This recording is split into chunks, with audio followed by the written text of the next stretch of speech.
Welcome to This Week in East Brunswick. Leaf collection is something most people don't like to think about, but the Township Public Works Department has some tips to make the process easier. This week we'll give you a chance to preview the candidates for Town Council in an excerpt from the live debate held Tuesday night. Radon gas has become an important concern in East Brunswick. Recently, the Township held a radon awareness program for Township and County officials. These stories and more coming up, including pumpkin carving and a senior party to celebrate Halloween. But first, here's a preview of Channel 8's programming schedule for next week. Monday morning at 10 o'clock, Shape Up with Lenore Kulik on Look Great, Feel Great. And at 10:30, it's Stories from the Library featuring some Halloween tales. Monday night is your last chance to see the candidates' profiles. Russ Walker and Richard Walling share information about themselves at 7 o'clock. And to better help you formulate your decision at the polls, a repeat of the candidates' debate will be shown at 7:30. Novelist Dan Wakefield discusses his new book, Returning, on In Print. That's Tuesday night at 7 o'clock. At 7:30, John Megliaro's topic on Sports Talk is high school students who want to play college sports. Wednesday evening at 7:30, Dolly Vasta meets the Disciple of the Blues on For Art's Sake. And the Arts tours the Hungarian Heritage Center in New Brunswick. That's at 8 o'clock. Thursday's schedule includes This Week in East Brunswick at 7 and 8, and at 7:30, Sandy Landman and her guest, Pat Mack, discuss gift-giving ideas for the holidays. Saturday features repeats of the week's programs beginning at 9:30 in the morning. On Halloween night, residents had something else to think about besides pumpkins and trick-or-treating. Channel 8 held a live debate between council candidates Russell Walker and Richard Walling. I've been looking forward to this opportunity for several days. And at the outset of this campaign, Richard and I shook hands and said to each other, we're going to keep this campaign on a high level. We're not going to lower ourselves to the status of the gubernatorial candidates, because they got off to a bad start and it just went from bad to worse. And we shook hands on what we were going to do, and up until just recently, we've been able to stick pretty much to that. And I just want to point out, yes, I am the incumbent, and I'm running for re-election on November the 7th, and I hope to be re-elected to help Mayor Jackson Agra with his programs that he has planned for the future. I have ads that I have had in a newspaper, and these ads are pretty much the way I've been running my campaign. After 20 years of dedicated service, his record speaks for itself. And his performance is not promises has been my theme from the outset of this whole campaign. And another one that says it takes more than just talk to solve the traffic problems on Highway 18. Now, we've all talked about those kinds of things, and we're going to talk about more. And I have another ad going in tomorrow's Sentinel. However, that's all well and good. It's not going to be anything different than that. My campaign is going to remain the same. However, I have here a copy of the ad that Mr. Walling had in the same newspaper the previous week, and he starts out by calling my performance on the Route 18 congestion as total misrepresenting the facts. And the facts that I have stated are the facts, and they are not misrepresenting anything. As you can probably tell, I'm a little bit mad at this ad, and it tells... Mr. Walker, yeah. Your time is up. Okay. You've had 2 minutes for your opening statement. I'm confident Thank you. You'll be able to make other remarks later in the forum. The next candidate to make his opening statement will be Richard Walling, Democratic candidate seeking to represent you on the Township Council. Mr. Walling. Thank you, Regis. Good evening, ladies and gentlemen, and to all the residents of East Brunswick, and to our distinguished panel of questioners this evening. When I entered the race approximately 6 months ago for the one-year special election for the Township Council, I did so because I felt East Brunswick is at a historic crossroads as a community. We've undergone a tremendous amount of growth in the last 4 or 5 years. We've had a tremendous amount of new development, both townhouse, condominium, and commercial, and our whole area has also experienced the same sort of growth. There are many challenges that this growth has presented to us as residents, to our governing officials.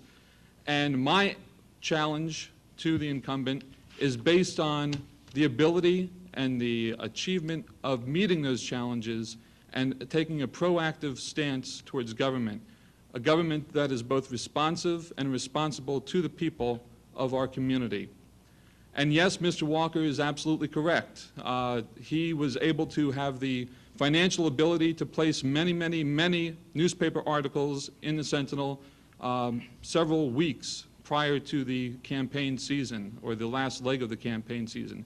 I, on the other hand, as the challenger, did not have that ability. But one thing is very clear. Mr. Walker, in his ads, does state, vote for me based on my performance. My ad and the literature and the tenor of the campaign is asking the voters to look at both of our records on achievement and accomplishment. And I'm confident that the voters and residents of East Brunswick will see that there is one clear choice in this election. Thank you. The debate can be seen again on Channel 8 Monday night at 7:30. Good afternoon. My name is Gene Crummy. I'm the Assistant Director of Public Works, and I'm involved in working with Mike Opaleski in putting together this year's LEAF program. Well, this year we're quite proud of the fact that we've increased our overall commitment of equipment and manpower. Well, actually, it's about 30%. And there's a couple of items that will add to the cutting down on the time of carrying these leaves. For instance, starting November the 13th, we will have a very large 65 cubic yard compactor trailer, which will be hauling the leaves from the street, as you see here, to the compost site. This will cut down on the turnaround time that was a bit of a problem last year. So this is one item. Another item is that we will be contracting to have two 31 cubic yard rear loader compactors handling just the bag leaves. And the combination of those two is the cause for the increase, and we believe it will have a very positive effect. Now, there's one other item too that doesn't affect directly the residents, but at our compost site, that's where your leaves are brought to. We have spent a considerable amount of time, effort, and I might say money in preparing the site. Last year we had to take what we had, and it wasn't really in the condition that we have it this year. In addition to that, we've raised the state of the art by purchasing a machine that will turn the leaves, and in so doing, the leaves will compost much quicker, and we will have much better control of the whole composting site.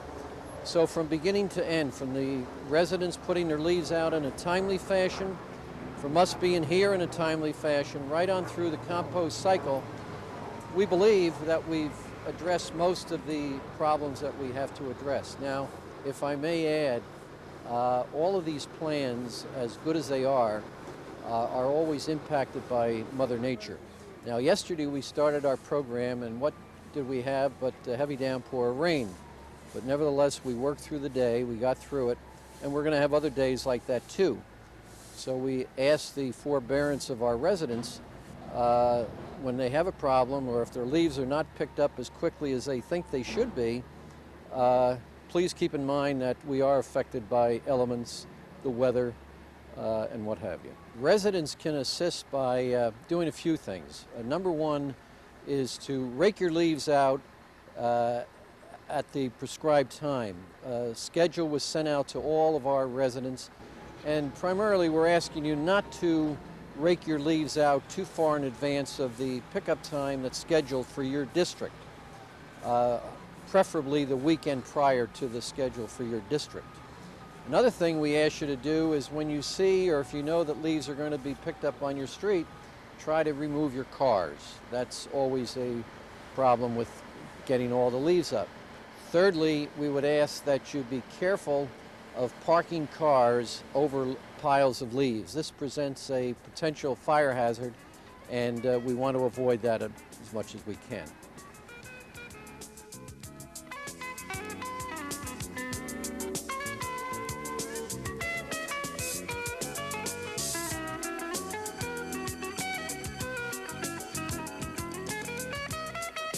Halloween wasn't much of a success this year. Trick-or-treaters who braved the rain came home early and soggy, but celebrations of the holiday held last week were very successful. About 50 pumpkins were entered in the library's 10th annual pumpkin contest, held Sunday. Friends of the library volunteered to judge the pumpkins in categories from kindergarten to adult. Entries were carved, buttoned, and painted, and even a few famous personalities, like Mickey Mouse and Humpty Dumpty, put in appearances. Entrants were awarded prizes for creating the funniest, scariest, and most original jack-o'-lanterns. The Senior Center hosted another successful celebration Friday. Here's Cynthia Schachter with the details. Hello, happy Halloween. This is the East Brunswick Senior Citizen Center, and I'm Cynthia Schachter. Today, all of our grown-up seniors are celebrating that spooky holiday that we all look forward to every year. We've dressed in costumes, we're going to have lunch, and we have entertainment a little later on. But the highlight of our day will be our costume parade through the municipal building. We hope they're all prepared for us.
Welcome. I'm Doug Halvorsen, Director of Consultation and Education at the Middlesex County Mental Health Clinic.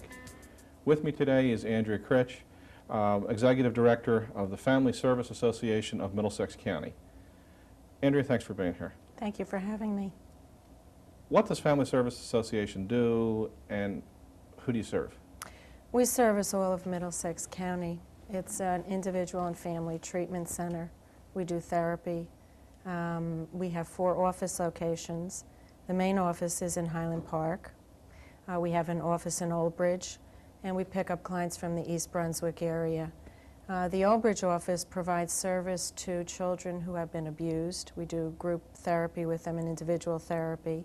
We also have a multi-service program for aging where we take our therapists and actually go into the home and provide treatment for the elderly. We have an office in New Brunswick where we do outreach into the community for children and families. We have a Latino bilingual counselor there, and we reach out into the Latino community for that service. And then we have an office in Woodbridge, and again, we provide individual and family treatment. We do have a psychiatrist on staff who would prescribe medication and deal with the more severe mental disorders. We have a psychologist, and then a paid staff of clinicians who provide individual and family therapy. We do have several groups running. In the New Brunswick office, we have a girls' club for girls 8 to 12 years old, which is in arts and crafts and socialization. We have families and substance abuse groups, so we're dealing with any addictive disorder, alcohol or drug. We have a young women's group for women 15 to 18 to prepare them for independent living once they've graduated, hopefully getting their degree, their GED, getting them into independent living situation, job applications. We have a special teens and substance abuse group for the area.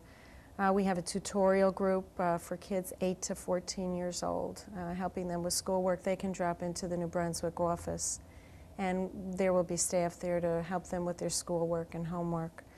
And then we have a Women in Transition group, which is for the 20 and over, defining goals, getting control in their life, transition from either home to independent life or married to single, widowed, whatever the transitional situation may be. And those are all offered in our New Brunswick office.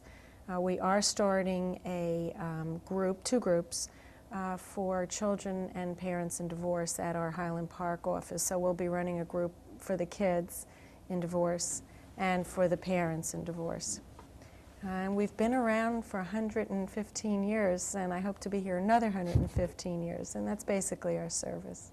So you offer clinical services as well as some broad socialization kinds of, and personal development kinds of things. Absolutely. Anything to preserve the family system. Mm-hmm.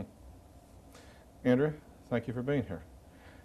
With me today has been Andrea Critch, Executive Director of Family Service Association of Middlesex County.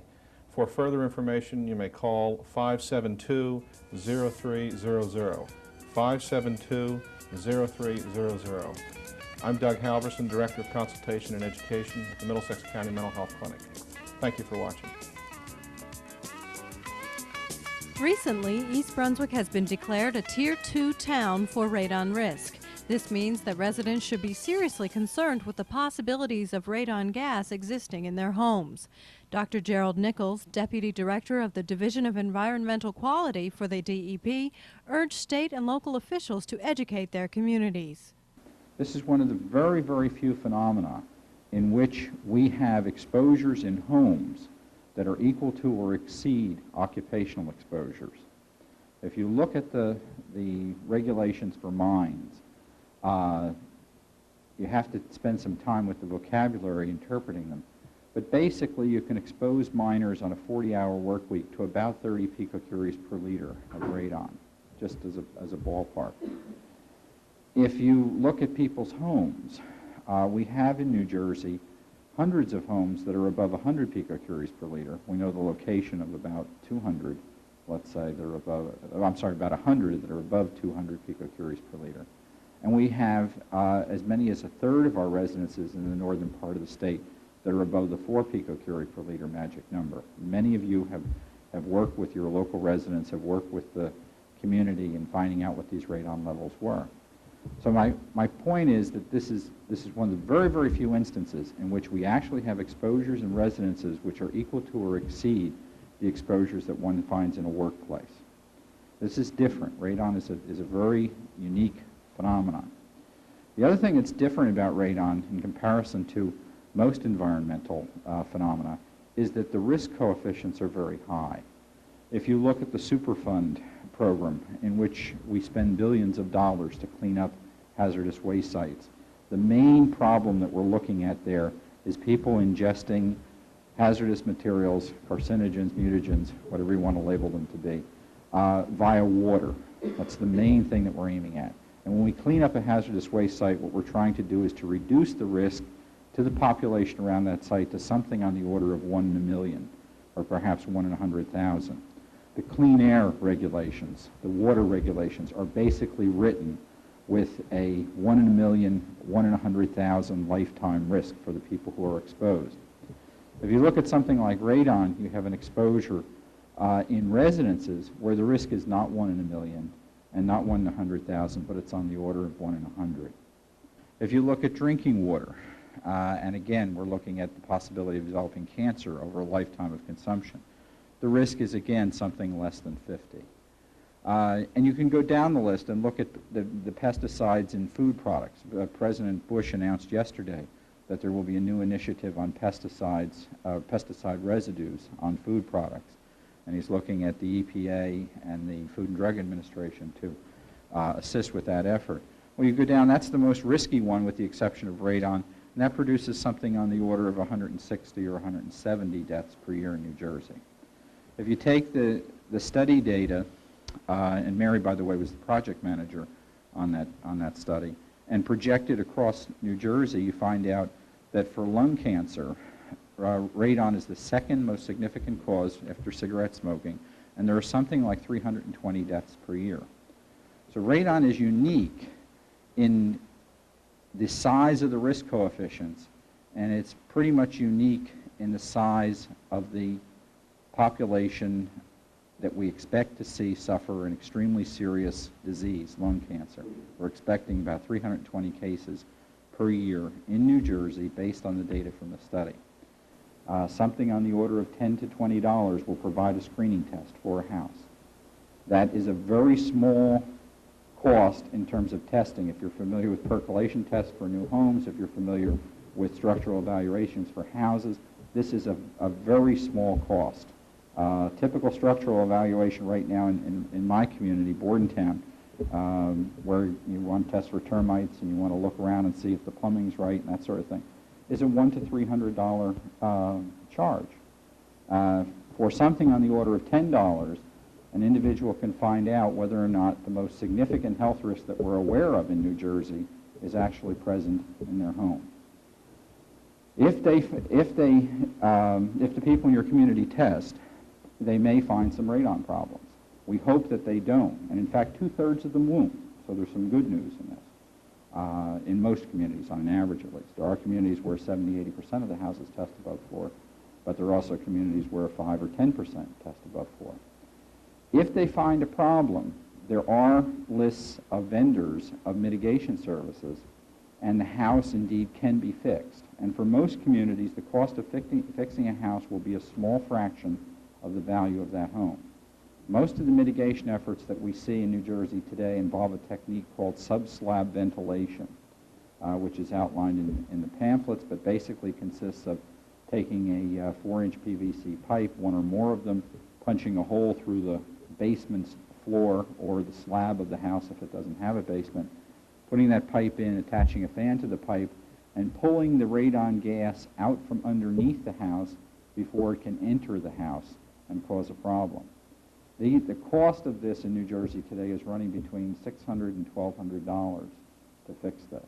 The high end is where you have a lot of cosmetic work that needs to be done typically, and the low end is where there isn't much in the way of cosmetic work that needs to be done. If the individual tests at 20 picocuries per liter and finds out that they, and has a finished basement, they may very well find out that it's going to cost them $1,200 or possibly even a little bit more to fix the radon problem. If they test at 20 picocuries per liter and they do not have a finished basement and it's easy to run the pipe, it's probably going to cost them something on the order of $600. There is a staff of radiation physicists at the Bureau of Environmental Radiation who will discuss what kinds of mitigation are appropriate, what test results mean, whether or not another test is necessary, should they do a short-term test, should they do a long-term test, pretty much do any of the technical aspects of the problem. One thing that we cannot do, just as you cannot do as municipal officials or public employees, is recommend a specific vendor or, in fact, get between the homeowner and the vendor in any kind of discussion about price. We certainly would be willing to discuss whether or not a technique is appropriate, but we can't recommend individual vendors or get into a bargaining session. If indeed the individual has the mitigation done and would like to have a follow-up test done to determine whether or not that mitigation has been effective, we will also provide that through that same information line. So we have a program of direct aid to you and to the individuals in the community. I would also add to this that if you hold that public meeting, if you bring people in and say you should test for radon, we would be happy to be with you that evening with one or more of our staff. The highest level home that we're aware of in New Jersey tested on a screening test at over 3,000 picocuries per liter. 3 days after that was confirmed, the house was fixed and was below 4 picocuries per liter. So this is not an impossible situation. It is not a horrendously expensive situation. Most of you probably hear about radon testing involved in buyer-seller transactions on homes. We'd like to change that. We'd like to see people testing well in advance of any sale, or even if they're not contemplating a sale.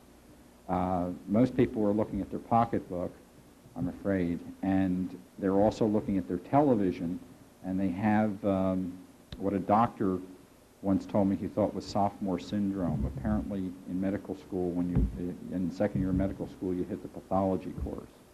So everyone who goes to pathology in the morning, by afternoon has symptoms of the disease. And they're sure they're going to die by the evening, but somehow they survive through the night to pick up the next disease the following morning. Well, people suffer that way from the newspapers and the television.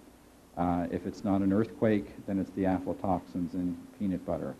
If it's not that, it's lead in water. If it's not that, it's pesticide residues on agricultural products. If it's not that, it's arsenic on grapes from Chile. So it's almost impossible to go home and watch the news at night without feeling some type of terrible threat.